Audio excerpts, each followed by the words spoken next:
안녕하세요. 오늘 말씀은 23장 15절에서 26장 25절까지입니다.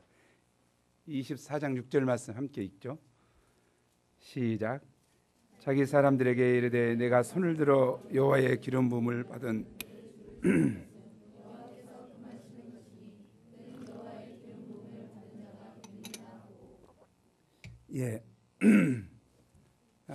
지난주 어제 신문에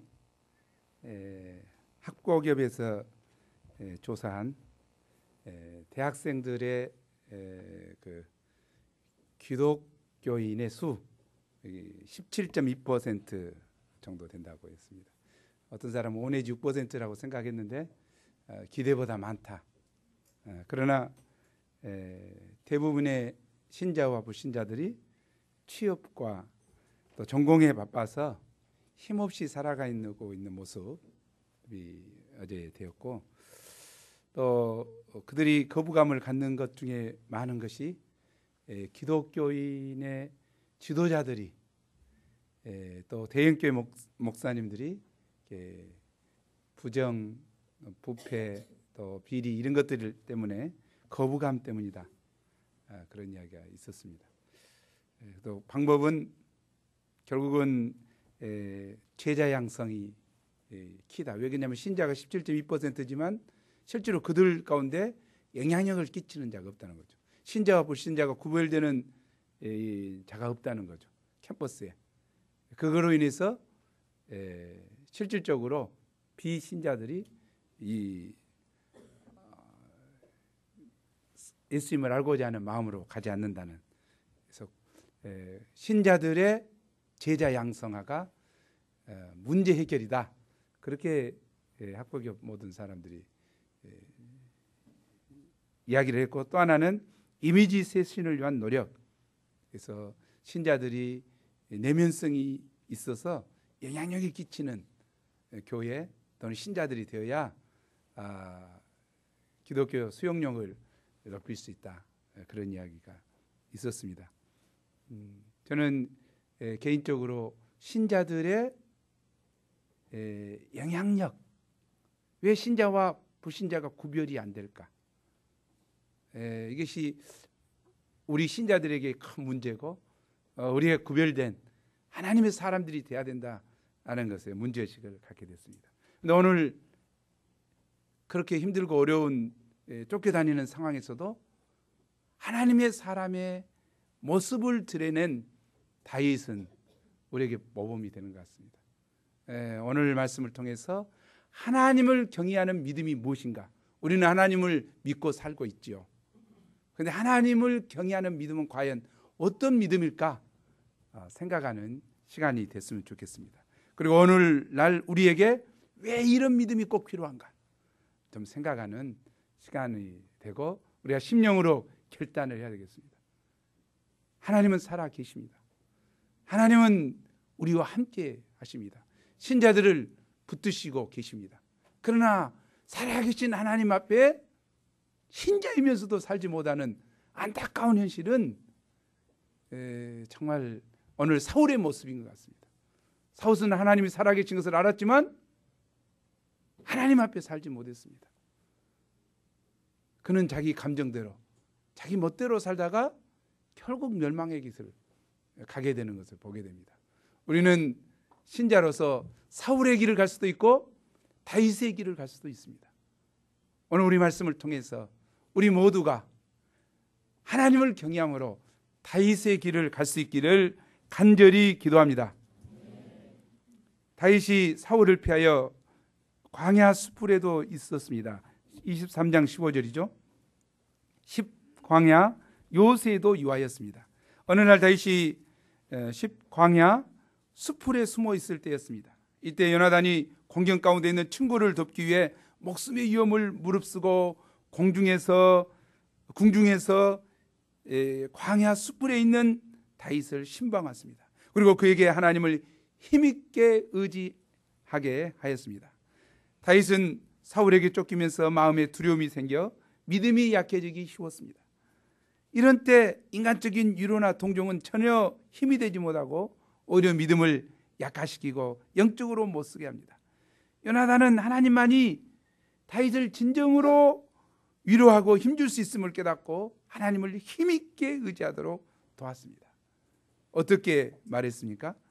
우리 17절 두려워 말라부터 한번 읽어보죠. 시작. 두려워 말라. 내 아버지 사울의 손이 내게 미치지 못할 것이요 너는 이스라엘의 왕이 되고 나는 내 다음이 될 것을 내 아버지 사울도 안다. 일러줌으로써 다윗에게 두신 하나님의 선한 뜻을 확신시켜 주었고 다윗이 믿음 위에 굳게 서서 믿음의 선한 싸움을 잘 싸우도록 도와주었습니다. 다윗은 요나단의 신앙적인 카운셀링을 통해서 아마 새 힘을 얻고 희망을 갖게 되었을 것입니다. 다윗과 요나단의 사랑은 요나단의 끊임없는 희생적인 사랑을 통해 유지되고 발전되었습니다. 때 사람들이 다윗이 자기들과 함께 하길라 산 숯불 요새에 숨어 있음을 사울에게 밀고 하였습니다. 이 사람들 문제 있어요.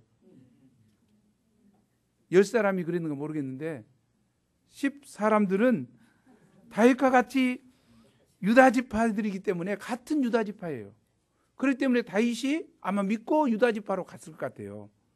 그런데 밀고를 했죠. 왜냐하면 아마 아히멜렉을 다 죽이고 제사장들을 죽이는 악한 사울의 이 모습을 생각할 때 자기들이 다 죽을 것을 아마 알았을란가 모르죠. 그런데 다윗은 그들을 믿고 그들에게 피신했는데 그들이 밀고 있을 때 배반당하는 아픔이 아마 참으로 컸을 것입니다. 사울은 유다 몇 천 명 중에서라도 다윗을 찾아내겠다 하고 마온 항무지에 이르러서 다윗을 에워싸고 잡으려고 했습니다. 다윗은 도간에 든 쥐와 같이 거의 생포될 위급한 상황에 처하게 되었습니다. 다윗은 다급해 있고 두려워했습니다. 곧 잡힐 것 같으니까. 그러나 이때 어떤 일이 일어났습니까? 이때 전령이 사울에게 와서 블레셋 사람이 침공하였으니 급히 오라는 전가를 보내왔습니다. 와, 결정적인 순간에 이에 사울은 어쩔 수 없이 다윗을 뻔히 앞에 보고 다윗 쫓기를 그치고 돌아가했습니다. 사울은 어쨌든지 다윗을 죽이고자 했으나 결코 이해할 수 없었습니다. 왜냐하면 하나님께서 다윗의 생명을 생명싸개 속에 보호하고 계셨기 때문입니다. 아멘. 이 사건은 절대절명의 유기 속에 갇힌 다윗이 하나님의 섭리로 극적인 보호를 받는 장면입니다. 우리가 여기서 배울 수 있는 교훈이 무엇입니까? 첫째는 하나님께서는 사람이 미리 예측하지 못하는 방법을 통해서 구원 역사를 베푸신다는 겁니다. 블레셋 사람들이 다윗이 위기에 처했으니까 구해야 되겠다 하고 침공한 건 아니에요. 그러나 하나님은 블레셋의 침공을 쓰셔서 극적인 순간에 다윗을 구원했다는 거죠. 좀 너무 놀라운 것 같아요. 하나님은 그렇게 역사하셔요. 우리가 상상할 수 없는 방법을 통해서 역사하신다는 거죠.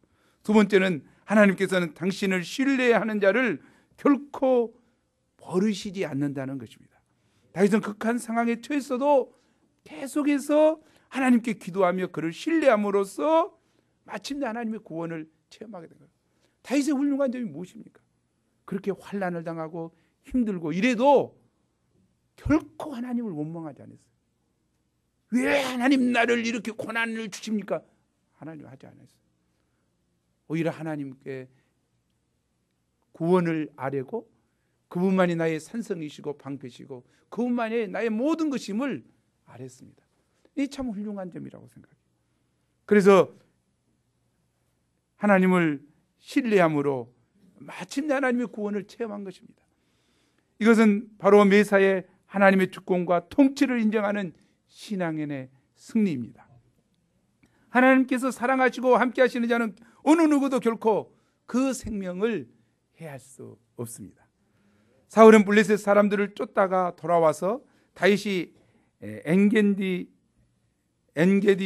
항무지에 있다는 보고를 받았습니다. 그는 온 이스라엘에서 택한 3,000명의 정병을 거느리고 다윗을 잡고자 하였습니다. 그런 국사를 전폐하고 끈질기게 다윗을 찾아 죽이는 일에만 전념하고 있습니다. 이 뭐하는 왕인가 모르겠어요. 왜 그렇습니까? 그가 악령에 사로잡혔기 때문입니다. 다윗은 정신없이 쫓겨다녔습니다. 그러다가 어느 날 그에게 사울을 칠 수 있는 절호의 기회가 찾아왔습니다. 와, 그것은 공교롭게도 사울이 다윗과 부하들이 숨어있는 굴에 영변을 보러 들어온 것입니다. 3,000명이나 된 사람들 밖에다 놔두고 나 잠깐 일 좀 볼라니까 하고 굴에 들어온 거예요. 진짜. 근데 다윗과 다윗의 부하들이 그 안에 있었던 거잖아. 그래서 다윗과 다윗의 부하들이 뭐라고 했습니까? 다윗의 부하들이 이르렀죠. 4절 보소서부터 우리도 한번 다윗의 부하가 돼서 한번 읽어보죠. 시작. 보소서, 여호와께서 당신에게 이르시기를 내가 원수를 내 손에 넘기리라. 내 생각에 좋을 대로 그에게 행하라 하시더니 이것이 그날이니이다. 절호의 기회입니다. 하나님께서 당신에게 붙이겠다고 하고 작살 낼 수 있는 기회를 주겠다 했는데 이것이 그날입니다. 이들이 하나님 음성을 들었는 가 어쩐가 모르겠어요. 하나님 뜻인가 어쩐가 모르겠어요. 그러나 그들은 그렇게 쏙잡았습니다. 다윗이 솔깃했을 것 같아요. 그들은 상황이 너무 좋다는 이유만으로 일련의 행동을 하나님의 뜻으로 정당화했습니다. 다윗도 어떻습니까? 이를 하나님이 붙이신 절호의 기회로 확신하고 단숨에 그를 처치할 수 있었습니다. 사울만 처치한다면 그 지긋지긋한 망명생활도 끝이 나고 그는 왕위에 오를 수 있습니다. 또 그를 따라다니며 함께 고생하는 자들을 더 이상 필요 없는 고생을 하도록 하지 않아도 됩니다. 나만 고생이 아니라 이 600명 또 자기 가족들 함께 고생하잖아요. 쫓겨다니면서 빨리 해결하고 싶었을 것입니다. 다윗은 이들을 생각해서라도 사울을 죽여야 마땅했습니다. 그러나 다윗은 어떻게 생각했습니까? 그는 가만히 일어나 사울의 목을 자르는 대신에 그의 겉옷자락을 가만히 베었습니다. 겉옷자락을 자를 수 있다는 것은 한 칼에 칠 수도 있었다는 이야기죠. 왜? 사울은 힘쓰고 있었으니까. 이게 또 뒤에 돌아가고 뭐 할 수 없어. 자기 힘쓰는데. 그리고 그 옷자락 뱀을 인하여 다윗의 마음이 찔렸습니다. 사울은 제사장 85명을 무자비하게 죽이고도 조금도 양심의 가책을 느끼지 않았는데 다윗은 사울의 옷자락만 베어도 마음에 찔린 것을 보면 그의 양심이 얼마나 어린아이처럼 순수하고 정말 진실한 자인가 알 수 있습니다. 그러나 하나님 앞에서 죄 짓기를 두려워했습니다. 그는 자기만 죄를 범치 않을 뿐만 아니라 자기 사람들도 죄를 범치 않도록 말했습니다. 24장 6절 말씀 우리 함께 읽어보죠. 시작. 내가 손을 들어 여호와의 기름 부음 받은 내 주를 치는 것은 여호와께서 금하시는 것이니 그는 여호와의 기름 부음을 받는 자가 됨이라. 여호와께서 금하시는 것이라. 기름 부은 자를 치는 것은 여호와께서 금하시는 것이라. 부하들은 어떻습니까? 이게 절호의 기회입니다. 이 하나님이 주신 이 절호의 기회에 지금 쳐야 됩니다. 다윗은 여호와의 기름 부은 자를 치는 것은 하나님이 원치 않는다. 정반대 지금 해석을 하고 있죠. 그 이유가 무엇이었습니까? 여기서 우리는 다윗의 하나님에 대한 경외심을 보게 됩니다. 다윗이 사울을 치지 않는 이유는 한 가지였습니다. 하나님의 기름 부음을 받은 자라는 한 가지 이유 때문이었습니다.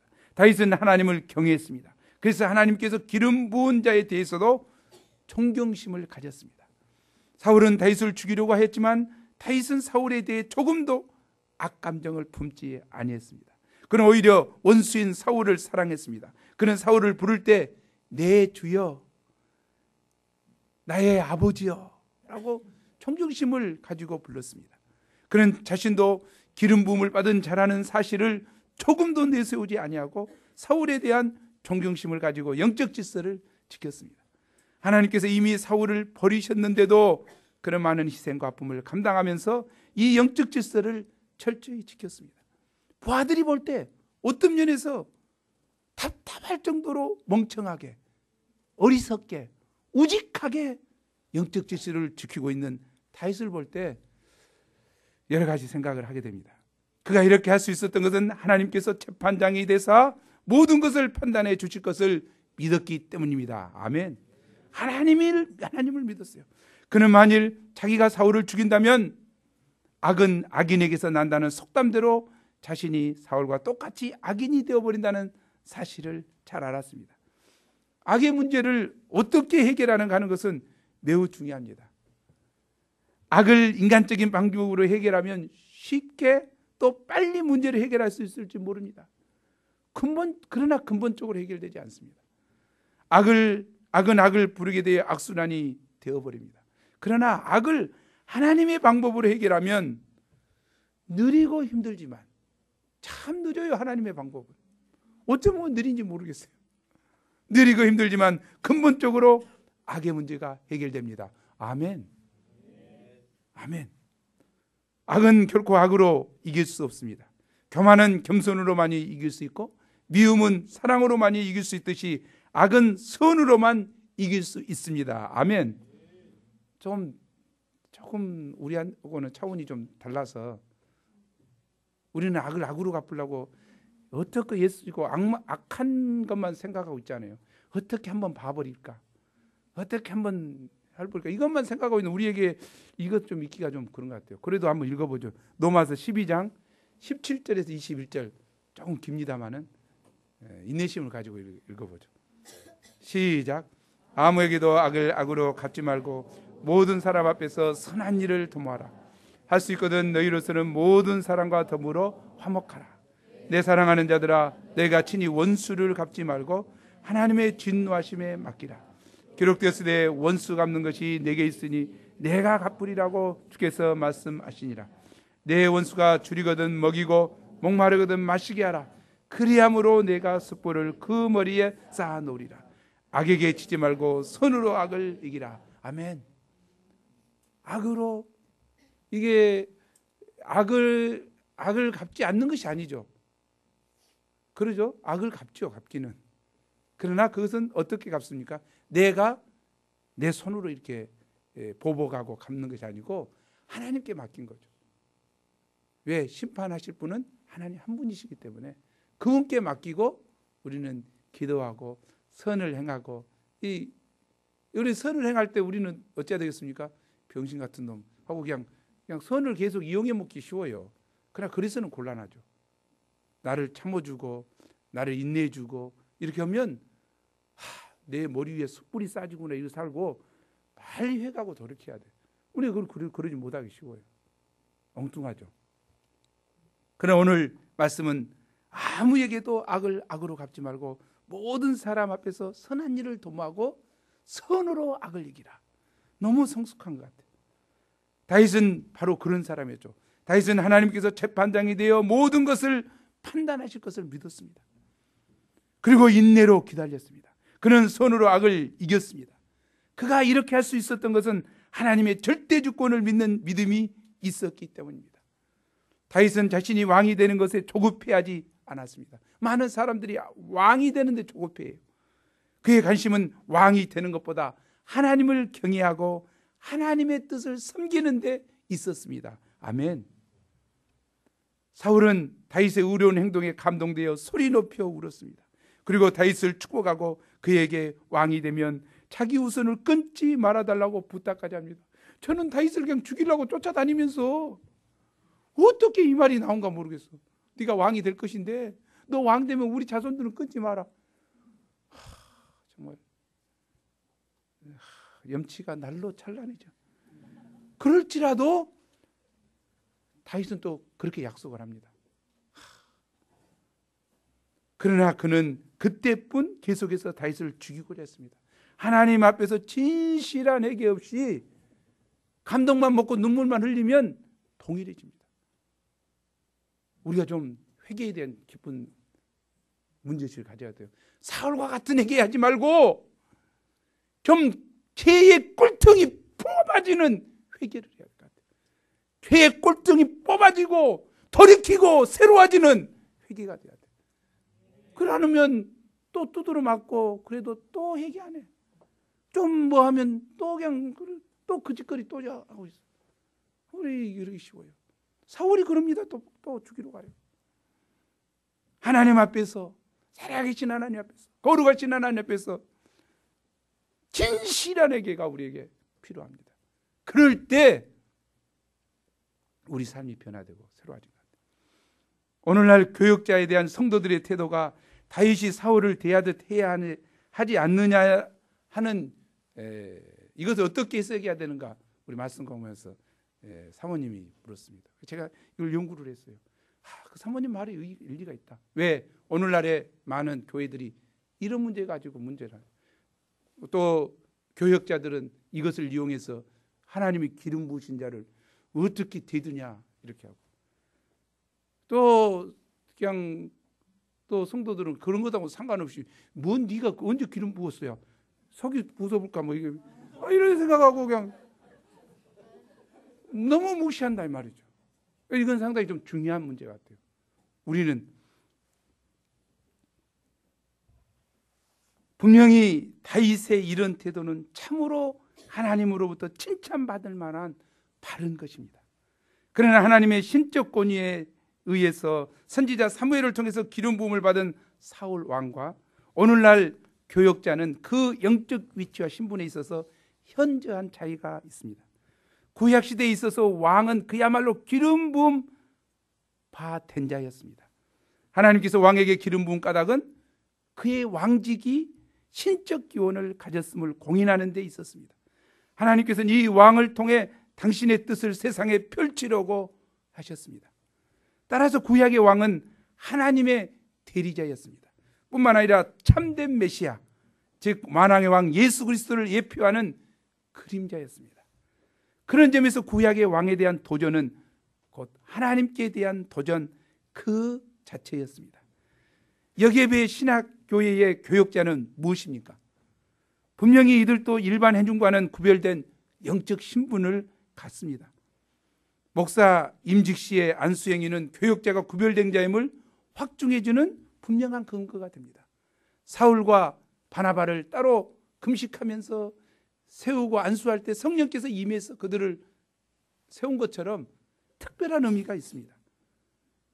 그러나 교역자는 우선적으로 하나님의 교회에 속한 회중을 영적으로 지도하며, 이거 중요한 이야기죠. 목회자는 달라요. 영적으로 지도하며 그 교회를 이단의 세력으로부터 보호하는 일 등을 위해서 하나님에 의해서 세워진 자들입니다.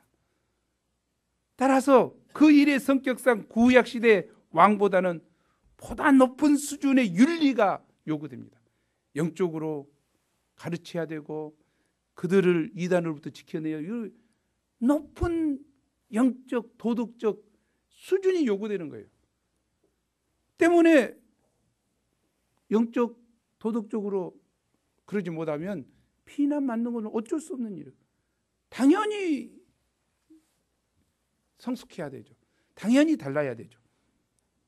교역자 스스로가 일반 성도보다도 더 엄중히 심판하실 하나님 앞에 두렵고 떨림으로 거룩히 살며 겸손히 사랑과 공의를 실현하고 살고자 해야 됩니다. 또 성도 한 사람 한 사람을 주님의 핏값줄 쓰고 사서 세운 교회임을 알고 성도들을 진실로 사랑하며 헌신적으로 섬겨합니다. 교역자가 기름 부음 받은 자라는 자기 권위만 내세울 것이 아니고 그에 앞서서 정말 하나님 앞에 지도자가 되지 마라 그랬잖아요. 지도자가 되지 마라. 왜? 받을 형벌이 더 심하다. 그런 마음을 가져야 되죠. 그래서 하나님 앞에 자기가 사는 삶이 중요할 것 같습니다. 그리고 회중들은 교역자에 대해서 그럼 어떤 태도를 가져야 됩니까? 신자들은 교역자를 하나님께서 교회를 지도하도록, 나의 영적 상태와 이런 것을 지도하도록 세우신 구별된 직분자로 알고 존경해야 할 것입니다. 바울은 이와 관련해서 디모데전서 5장 17절에 명했습니다. 한번 읽어보죠. 시작. 잘 다스리는 장로들은 배나 존경할 대로 알되 말씀과 가르침에 수고하는 이들에게는 더욱 그리할 것이니라. 여기 장로는 목사죠. 오늘날은 그 우리 말하는 장로가 아니고 그때 당시 장로는 목회자였죠. 그러므로 신자들은 교역자에 대해서 존경하는 자세를 갖고 공연히 그들을 비난하는 일은 절대 삼가해야 할 것입니다. 공연이라 그랬죠. 문제가 있으면. 그리고 하나님께서 구별되어 세운 교역자를 까닭없이 비판하여 업수히 여기는 것은 곧 하나님의 교회를 파괴하려는 일임을 명심해야 됩니다. 사단의 역사에 동참할 수 있다는 거죠. 따라서 교역자의 잘못에 대해 사랑의 권면이나 지적을 하되 치는 것은 그를 택하시고 세우신 하나님께 맡기는 하나님의 주권신앙이 필요합니다. 신자들에게는 하나님의 주권신앙이 필요하고 또 교역자 본인은 정말 하나님 앞에 더 엄격한 기준과 도덕심을 가지고 살아야 된다는 거죠. 그럴 때 교회가 온전히 설 수 있을 것 같아요. 그러지 않고 하나님 기름 부은 자는 교역자는 성도보다 더 못하게 살고 또 성도들은 그런다고 해서 막 칠하게 싸고 이것은 서로 문제가 있는 하나님 앞의 태도라고 생각합니다. 우리는 교역자는 기름 부은 자 받았다고 생각하면 더 엄한 하나님의 기준으로 살아야 되고 성도들은 자기가 쳐서 내리려고 하기보다 하나님께 맡기는 성숙함이 필요하다고 생각합니다. 25장 1절은 사무엘의 죽음에 대해 말하고 있습니다. 이스라엘 영적 아비요 믿음의 거목인 사무엘이 죽었을 때 온 이스라엘 무리가 모여 그를 애고가며 남아 그의 집에서 장사했습니다. 그러나 다윗은 쫓기는 몸이라 사무엘의 장례식에도 갈 수 없었습니다. 그는 일어나 바란 강야로 내려갔습니다. 25장 2절에서 44절까지는 나발 사건을 다루고 있습니다. 여기에서 아비가일의 지혜가 잘 나타나 있습니다. 나발은 심히 부한 자요 동시에 심히 미련한 자였습니다. 그는 완고하고 행실이 약했습니다. 하인들도 주인을 불량한 사람이라 더불어 말할 수 없다고 생각할 정도였습니다. 말을 해도 먹혀 들어가야지. 막행이처럼 전혀. 나발이란 이름은 미련한다는 뜻입니다. 부모가 그 이름을 이렇게 짓지는 않았을 것입니다. 아마 별명으로 하나도 미련한 짓만 하고 골라서 하고 있으니까 별명으로 미련한 나발이라고 해주겠죠. 그러나 또 그의 아내는 또 나쁜 사람이 가끔 좋은 아내를 얻는 경우도 있죠. 이런 경우 같아요. 그의 아내 이름은 아비가일인데 기쁘게 하는 자, 기쁨을 주는 자라는 뜻이죠. 그녀는 성경에서 말하는 청명하고 영모가 아름다웠다고 했습니다. 성경에서 아름답다는 표현은 알죠. 뭘 의미하는지. 하나님이 보실 때는 모든 사람이 다 아름다워요. 그죠? 자기가 지으셨기 때문에 모든 거 다 아름다워요. 외모 가지고 이야기하지 않죠. 성경이 이야기하는 것은. 그러나 내면이 청명하고 여호와 하나님을 경외하고 정말 아름답게 해서. 그러니까 이제 얼굴에서 빛이 난 거죠. 긴 머리를 했기 때문에 아름답고 또는 눈이 까져서 아름답고 그런 용모 가지고 좀 다른 의미에서 우리가 생각을 해야 되거든요. 그러나 어찌됐든 아름다웠던 것 같아요. 어느 비갠 아침에 그가 양털을 깎습니다. 양털을 깎는 날은 추수한 날과 같아서 그날에는 잔치를 하며 먹을 것을 이웃과 나눕니다. 왜? 양털 팔면 큰 돈이 들어오기 때문에 잔치를 하는 거예요. 그 소식을 들은 다윗은 그에게 평화의 메시지와 함께 그동안 그를 보호해 주었다는 사실을 전하고 정중하게 먹을 것을 좀 달라고 부탁합니다. 이때 나발은 어떤 나발을 부르습니까? 거기 한번 읽어보죠.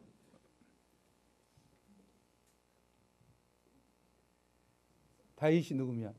거기 다윗이 누구냐부터 해서 시작.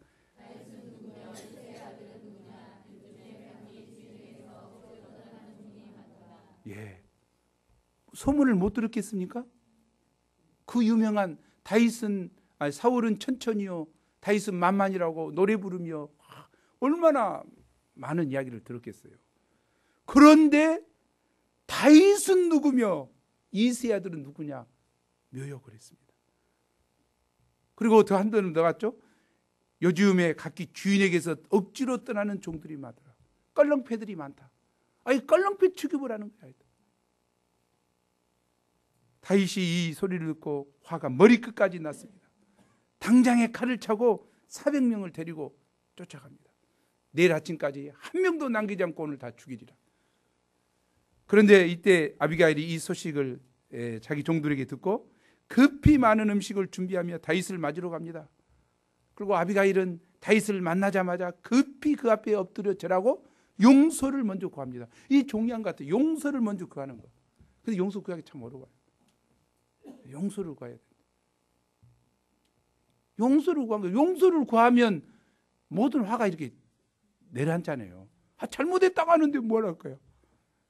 용서를 구하고, 그리고 다윗이 여호와의 싸움을 싸우는 의로운 자라는 것과, 다윗이 어떤 자인가? 의로운 싸움을 하고 있다 지금. 그리고 하나님께서 이때까지 다윗의 생명을 생명싸개 속에 보호하신 것을 찬양했죠. 야, 이 여인이 보통 여인이 아니야.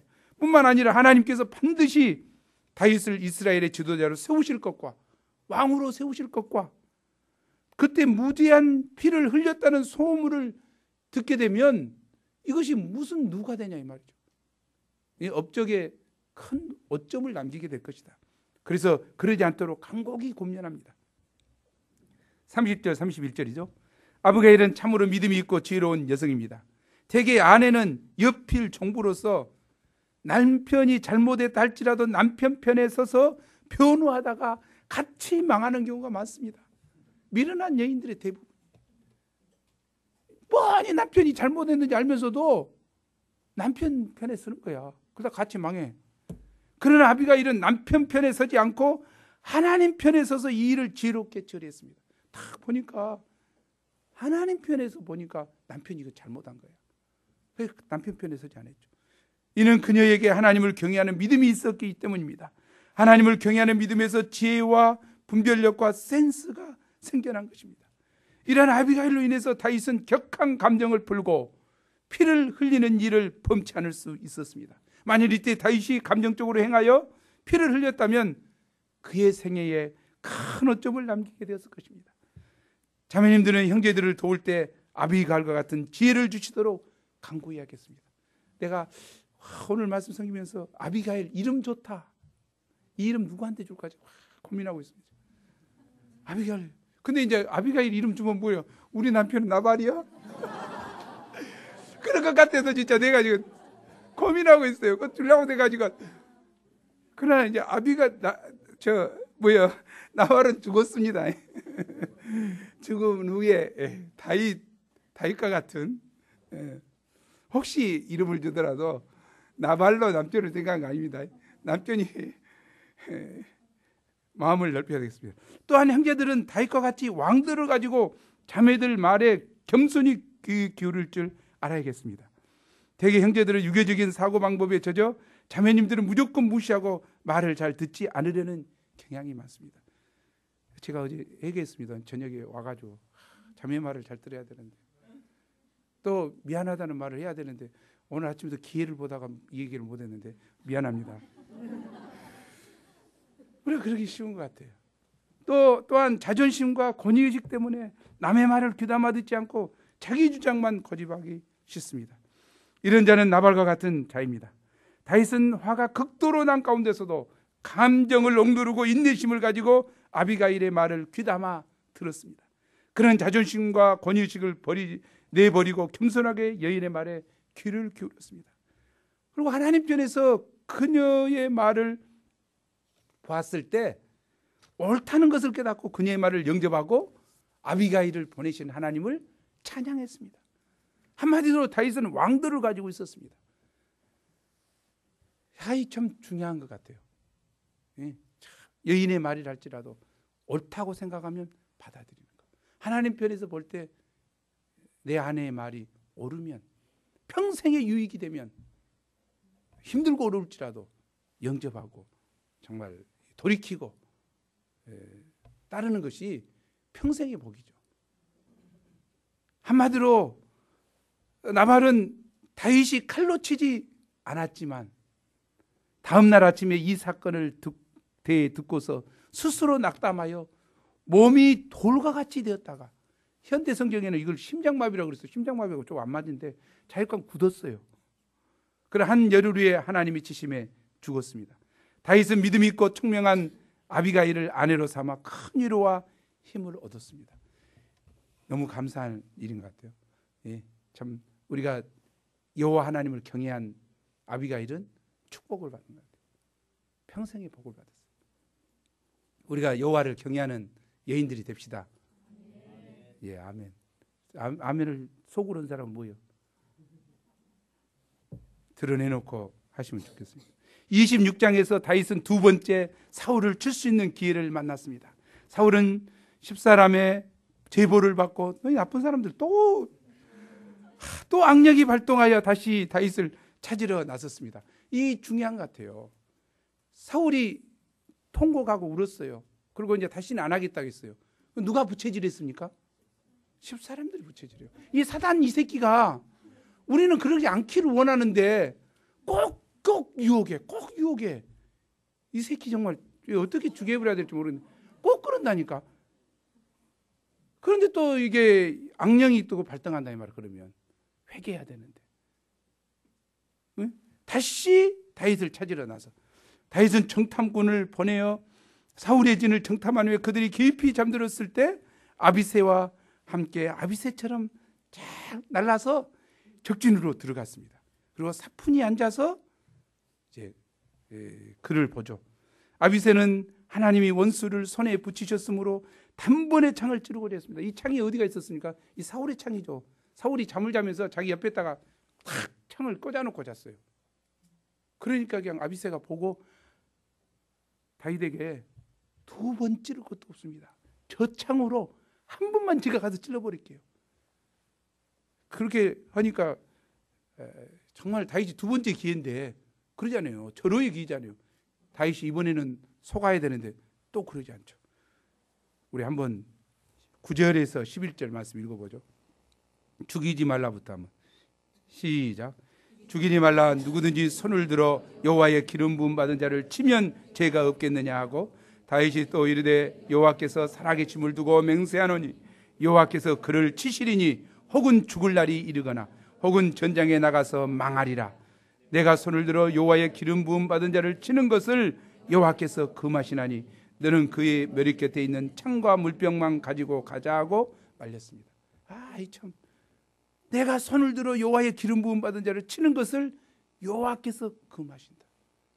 여호와를 경외하니까 여호와를 금하신다. 두 번째 기회도 그렇게 여호와 하나님을 경외함으로 마무리합니다. 그리고 다시 사울에게 이 사실을 알렸습니다. 그러자 사울은 자신이 범죄했음을 다시 고백하고 또 회개한다고 합니다. 사울은 항상 회개한다고 하고 같은 행동을 반복합니다. 우리 여기서 좀 깊이 우리가 돌아봐야 될 것 같아요. 이상에서 우리는 다윗의 하나님을 경외하는 믿음을 배웠습니다. 그가 어떻게 자기를 죽이고자 하는 사울에 대해서 전혀 악감정을 품지 않을 수 있었을까요? 그가 어떻게 사울의 옷자락을 베고도 마음이 찔릴 만큼 그 양심이 순수하고 깨끗할 수 있었을까요? 우리는 그의 내면이 얼마나 깊고 넓은지, 그의 마음이 얼마나 겸손하고 온유한지, 악에 대해서는 얼마나 민감한지 정말 이해하기가 힘듭니다. 그의 이런 믿음이 과연 어디서 생긴 것일까요? 이게 참 중요한 것 같아요. 이는 하나님과의 깊은 사귐을 통해서 하나님의 성품을 덧입었기 때문입니다. 우리가 다윗의 시편을 읽어보면 그가 하나님 앞에서 살고자 얼마나 예를 썼고 또 얼마나 하나님의 법도를 쫓아 살고자 투쟁했는가 알 수 있습니다. 그런 하나님을 기쁘시게 하고자 하나님을 목자 삼고 하나님과 동행하기에 힘썼어요. 그는 하나님을 사랑하고 하나님을 기쁘시게 하고자 몸부림치며 투쟁했습니다. 이런 그의 마음에는 하나님의 은혜와 사랑과 의로움과 진리로 충만했습니다. 여호와 생각하면 그의 선하심과 인자하심이 항상 자기에게 있다는 거예요. 그리고 평생에 내가 여호와 집에 거하고 그분과 함께 살겠다. 이럴 때 그는 자기를 죽이고자 하는 사울조차도 하나님의 기름 부음을 받은 종으로 보고 귀히 여길 수 있었습니다. 우리가 주님의 종을 인간적으로 바라볼 때 판단할 것이 많습니다. 아마 사울 이 미친놈 아니야? 이게 어떻게 그럴 수가 있어? 이거 뭐 판단할 거 많죠. 그러나 정말 하나님을 사랑하고 하나님을 경외한다면 그런 게 문제가 아니죠. 크고 작은 것이 문제되지 않는다. 오히려 성숙함으로 나아갈 수 있다는 거예요. 하나님을 경외하는 믿음이란 하나님을 마음의 첫 자리에 모시고 온 몸과 마음과 성품을 다하여 전인격적으로 하나님을 사랑하면서 동시에 하나님을 두렵고 떨림으로 섬기는 믿음입니다. 사랑과 경외함은 참으로 중요합니다. 내가 하나님은 사랑이시니까 하고 하나님을 아무렇게나 대하는 사람들이 너무 많아요. 그러나 하나님은 그 아무렇게나 대할 수 있는 그런 분이 아니셔요. 온 우주를 지으신 크신 하나님이, 거룩하신 하나님이 그렇게 만만한 분이 아니셔요. 역사를 주관해 가시는 그 하나님이, 심판장으로 다시 오실 그 하나님이 만만한 분이 아니셔요. 그분을 우리가 대할 때 두렵고 떨림으로, 거룩함으로 대해야 됩니다. 그분 앞에 청결한 마음으로 대해야 됩니다. 하나님은 살아계셔요. 하나님은 그렇게 만만한 분이 아니세요. 그럼 우리가 너무 만만하게 생각하기 쉽지요. 이러한 믿음, 하나님을 경외하는 믿음을 가진 사람은 어떤 경우에나 하나님의 말씀을 절대적으로 순종하며 하나님을 기쁘시게 하고자 예를 씁니다. 아브라함이 독자 이삭을 바치라는 하나님의 불합리한 명령에도 절대적으로 순종할 수 있었던 것은 그에게 하나님을 경외하는 믿음이 있었기 때문입니다. 우리는 하나님을 경외하는 믿음을 가져야 합니다. 하나님을 경외하는 믿음을 갖게 될 때 생명에 대한 경외심을 갖게 됩니다. 다윗이 하나님을 경외하는 마음이 있으니까 26장 24절에서 오늘 왕의 생명을 내가 중히 여긴 것 같이, 사울의 생명을 중히 여긴 거죠. 내 생명을 여호와께서 중히 여기셔서 모든 나라에서 나를 구원해내시기를 바랍니다. 하나님께서 내 생명을 귀하게 여긴 것처럼 우리도 다른 사람의 생명을 귀하게 여기는 자세를 가져야 됩니다. 그러나 오늘날 우리 사회는 어떻습니까? 생명에 대한 경외심이 없는 것이 큰 문제지요. 생명에 대한 경외심이 없기 때문에 사람을 함부로 죽이고도 조금도 양심의 가책을 느끼지 않는 묻지마 살인사건, 또 연속적으로 일어나고 있습니다. 생명에 대한 경외심이 없기 때문에 공공의 안전을 생각하지 않고 사소한 물질적인 유익을 위해서 무책임하게 불량식품 제조나 부실공사를 하게 됩니다. 생명에 대한 경외심이 없기 때문에 다른 사람의 인격을 무시하고 함부로 대하게 됩니다. 그러나 생명에 대한 경외심이 있을 때 나의 생명을 귀하게 여기는 것 같이 다른 사람의 생명도 귀하게 여기게 됩니다. 왜냐하면 모든 생명은 하나님께 속한 것이요 하나님의 형상대로 지음받은 귀한 존재이기 때문입니다. 아멘. 또한 하나님을 경외하는 믿음이 있을 때 죄 짓는 것을 두려워하게 됩니다. 일반적으로 사람들은 아무도 보는 사람이 없는 데서 은밀하게 죄를 짓습니다. 그러나 하나님을 경외하는 믿음이 있는 자는 하나님 앞에 살기 때문에 감찰하시는 하나님을 인식하고 사람들이 보나 안 보나 죄 짓는 것을 두려워하게 됩니다. 창세기 39장에 보면 보디발 여사가 요셉의 준수한 외모에 반하여 아무도 보는 사람이 없으니 은밀한 가운데서 즐기자고 끈질기게 유혹합니다. 그때 요셉은 어떻습니까? 피가 펄펄 끓는 청년인데 하나님을 경외하는 믿음이 있었기 때문에 그가 고백했죠. 우리도 고백해보자 한번. 중요한 고백이라고 생각해요.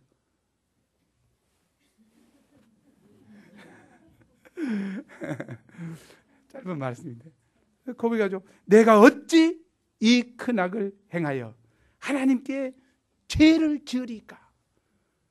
보디발 여사는 뭐라고? 야, 아무도 보지 않으니까, 아무도 없으니까, 야. 그런데 여기는 어찌해? 내가 어찌 이 큰 악을 행하여 하나님께 죄를 지으리까. 하나님이 눈뜨고 보고 계신다는 거죠. 요즘은 참 그런 것 같아요. 내가 보니까 어떻게 하나님이 다윗에게 그랬잖아요. 내가 너의 안고 일어섬을 알고 눕고 일을 다 한다고 그러잖아요. 어떻게 그러실까? 그거 가능한 일이잖아요. 요즘에 보면 무인 카메라가 막 곳곳에 들어가고 자기 행동이 언제 다 알아보잖아. 하나님은 다 보고 계신다니까. 창조 때부터 딱 보고 계셔요. 감찰하신 하나님이에요. 감찰하신. 우리가 좀 정말 경외하는 마음으로 들고 떨림으로 살아야 되겠습니다. 이런 이야기가 있죠. 어떤 사람이 뇌물을 주면서 아무도 보는 사람이 없으니 받으시라고 했죠. 그저 그 사람이 정색을 하면서 말했습니다. 아무도 안 보다니요. 지금 세 사람이 보고 있어요. 하나는 나요, 하나는 당신이요. 무엇보다도 하늘에 계신 하나님께서 불꽃 같은 눈으로 보고 계십니다. 불꽃 같은 눈으로 보고 계십니다. 이와 같이 하나님을 경외하는 믿음이 있을 때 죄짓기를 두려워하게 됩니다. 우리는 천만 성도를 자랑하지만 왜 우리나라가 이혼율 1위, 또 낙태율 1위, 뭐 등등 안 좋은 것이 다 1위입니까? 문제가 심각한 이야기죠. 부정비법 지수가 엄청 높고. 왜 그렇습니까? 여호와 하나님을 경외하는 신자가 부족하기 때문입니다. 나부터, 우리부터 여호와 하나님을 경외함으로 죄와 타협하기를 멀리하는, 죄를 무서워하는, 하나님을 경외하는 믿음으로 죄를 두려워하는 자가 될 수 있기를 기도합니다. 한 가지 더 생각하고 마칠까 합니다. 이제 기름 부음으로 이스라엘 왕으로 택하신 후에 빨리 왕으로 세우셔볼지 다윗을 연단시키신 하나님에 대해서 생각해 보고자 합니다. 우리가 다윗을 살펴볼 때 그는 하나님의 마음에 합한 하나님의 사람이었습니다. 그러나 다윗이 이렇게 위대한 인물이 된 이면에는 하나님께서 크신 뜻을 두고 그를 연단하셨기 때문입니다. 다윗은 어릴 때부터 믿음의 용사였습니다. 어쩌면 어릴 때부터 그렇게 믿음이 있었는가 몰라요. 어린 양을 돌보기 위해서 사자나 곰과도 생명을 내놓고 싸우는 목자 심정이 충만했습니다. 그는 골리앗에 대해서도 도전하여 싸우는 물리친 큰 용사였습니다. 또 그는 시인이요, 음악가요, 장군으로서 인간적으로 볼 때 전혀 훈련받을 필요가 없는 사람처럼 보입니다. 그런데도 하나님은 그를 광야 영광 내에 집어넣어 오랫동안 연단하였습니다. 오랫동안 적어도 7년 몇 개월 이상, 8년 정도를 훈련시켰습니다. 그가 아무리 훌륭하다 할지라도 하나님께서 보시기에는 연단이 필요했기 때문입니다. 사울과 다윗의 가장 큰 차이는 사울은 훈련 없이 세움을 받아 교만해진 것이요, 다윗은 세움을 받기 전에 광야에서 철저하게 훈련을 받은 것입니다. 아멘. 차이가 있어요. 다윗이 광야에서 받은 훈련은 어떤 형편 가운데서도 하나님을 의지하고 믿음으로 사는 훈련이요, 하나님의 때를 기다리는 인내심 훈련이요, 무엇보다도 자기가 철저히 깨어지는 겸손 훈련이었습니다. 광석은 용광로에 들어가서 다 녹아야 재련사가 원하는 대로 빚어질 수 있습니다. 이와 같이 우리의 인간성이 아무리 좋고 훌륭해도 용광로 속에 들어가 철저히 부서지고 녹아야 하나님께서 쓰실 만한 자로 빚어질 수 있습니다. 역사상 하나님께서 쓰신 위대한 사람들은 다 훈련을 받은 자입니다. 연단을 받지 않고서는 결코 하나님 역사의 구약에 쓰임받을 수 없습니다. 구약의 요셉, 또 모세, 어떤 선교사가 그랬죠. 자기 이름이 모세니까 너무 훈련을 많이 받은 것 같다. 자기 아들을 다니엘이라고 짓고 싶다. 다니엘은 훈련 안 받았습니까? 내가 그래서 그 소리 듣고 다니엘이라고 자기 아들 이름을 지었어요. 셋째를. 내가 깜짝 놀랐어요. 이 총리가 되고 이렇게 세상적인 이것을 좋아하지만 다니엘을 보십시오. 다니엘은 어떻습니까? 왕의 지위를 거절하는 목숨을 건 믿음 중심을 지켰어요. 친구들과 함께 풀무불에 떨어질 고비에 했잖아요. 풀무불에 더욱이나도 어떻습니까? 사자굴까지 들어가요. 이 보통 시험이 아니에요. 그런데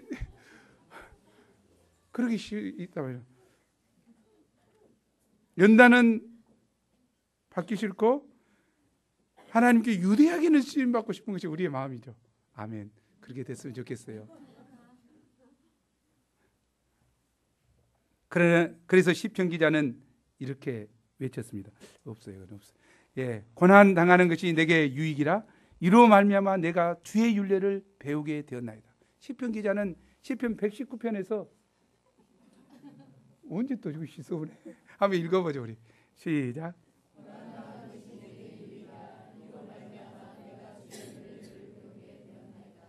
예, 훈련은 하나님의 사랑의 표현입니다. 히브리서 12장 6절은 하나님께서는 그 사랑하시는 자를 훈련하시고 받으시는 아들마다 채찍질 하신다고 하셨습니다.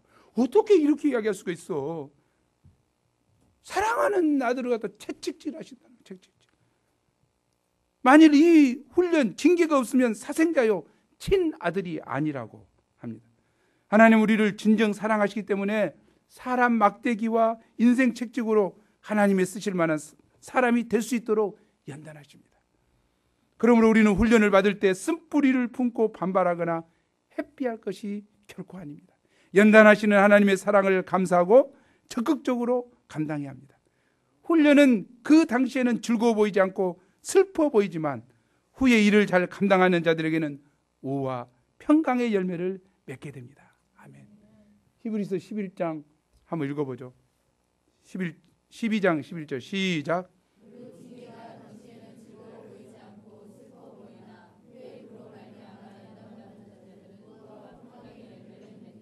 예, 정말 그런 것 같아요.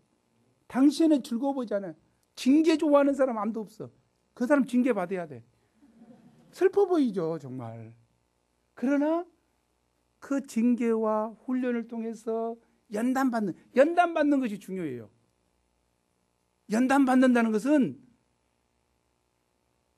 징계와 훈련으로 소멸되지 않아요. 찌그러지지 않는다는 거죠. 맨 불평하고 불만하고 그러지 않아요. 하나님이 이 무슨 뜻이 있으실까 생각하고 하나님의 뜻을 묵상하고 내면이 빚어지는 거예요. 그것이 연단이죠. 그것이 아니고 훈련 받으니까 찌그러져 불고 그냥 원망하고 불평하고 그냥 신앙생활 안 해버리고 이것은 연단받는 것이 아니에요. 그것은 뭐예요? 징계로 찌그러지는 거예요. 우리가 잘해야 돼요. 지금 어려운 가운데 있는 사람 있습니까? 연단이 돼야 돼요. 인내로 참아야 된다는 이야기죠. 믿음 중심을 지켜야 된다는 이야기죠. 하나님께 감사해야 된다는 거죠. 그건 중요한 이야기라고. 그래서 내면이 빚어질 때 하나님은 그 빚어진 성숙함에 합당한 역사를 이룹니다. 성숙함에 합당한 역사를 이루어요.